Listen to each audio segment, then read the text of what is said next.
હું અત્યારે નવું ઇન્વર્ટર લઈને અહીંયા કસ્ટમરના ઘરે આવી ગયો છું અને અહીંયા તમે જોઈ શકો છો કે મિન્દ્રા કંપનીનું ઇન્વર્ટર છે અને આ ઇન્વર્ટર અત્યારે ઓફ છે, બંધ કન્ડિશનમાં છે, કેમ કે જે ગ્રીન કલરની લાઇટ છે ને તે લબક ઝબક છે.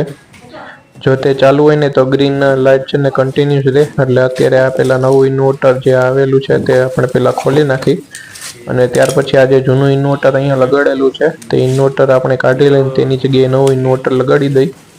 હવે તમે જોઈ શકો છો કે આ નવું ઇન્વર્ટર મેં અત્યારે લગાડી દીધું છે અને સૌથી પહેલાં તો 10 થી 15 સેકન્ડની અહીંયા ચાલુ થતાં વાર લાગે, ત્યાર પછી ઓટોમેટિક ચાલુ થઈ જશે. હવે આમાં 1 સેકન્ડની વાર છે, ત્યાર પછી આ જે ઇન્વર્ટર છે તે ઓટોમેટિક ડીસી વોલ્ટેજ 270 વોલ્ટેજ આવે છે અને તેની બાજુમાં એસી વોલ્ટેજ 254 આવે છે. એટલે કે ઇન્વર્ટર અત્યારે સ્ટાર્ટ થઈ ગયું છે. હવે અત્યારે આમાં કોઈ પ્રોબ્લેમ છે નહીં. હવે આ જે મિન્દ્રા કંપનીનું ઇન્વર્ટર છે તેમાં હું તમને બતાડી દઉં કે આપણે એસી આઉટપુટ કઈ રીતે ત્યાંથી લઈએ છીએ.